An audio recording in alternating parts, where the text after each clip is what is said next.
Good afternoon guys. Ngayong araw chinek natin tong ating inahin kung namisada.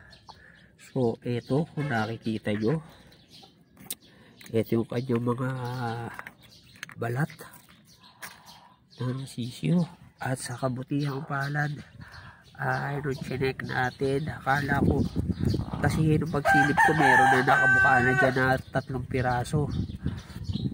So nung chinek natin hindi lang pala 3 kundi isa sa lahat. Maganda guys, 100% yung pinisa niya na 10 itlog niya. Pisa lahat yung 10 itlog na dilibliban niya. So maganda unang liblim pa lang niyang inahin natin na yan. Simula nung napalaki ko yan, ngayon lang yan ng itlog at nagliblim. So 10 yung initlog niya, kagandahan. Pisa lahat yung sisiw. Sana walang mamatay. So ang gagawin natin yan,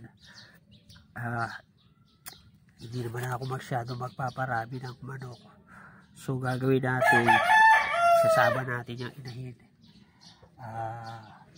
Gagawa tayo ng isang kulungan na screen ay lambat uli at doon natin sila ilalagay. Pagsasama-samahin natin sila para hindi na natin ilawan, kasi mas para sa akin mas yun,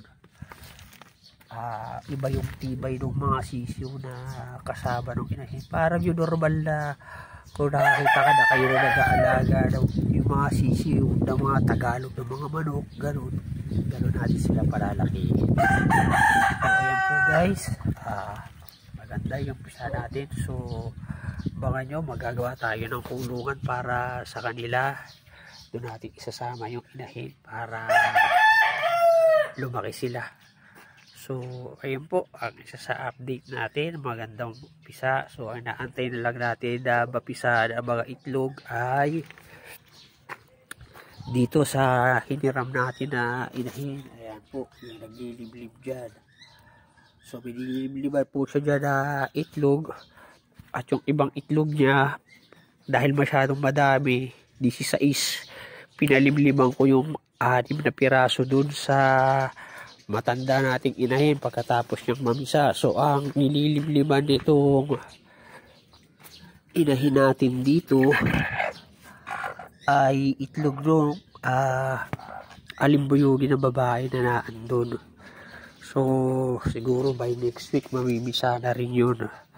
So pagka ayan, update ko na lang ulit kayo para sa pag nitong ating inahin. Pagkatas papahinga ko na muna sila kasi hindi rin man natin masyado mapaparami yan. At yung space kasi natin maliit lang po at meron pa tayong ibang mga inaalagaan. Baka hindi ko rin pag nahuli maasikaso. So ayun lang po ang ating update guys. So maraming salamat po at thank you for watching.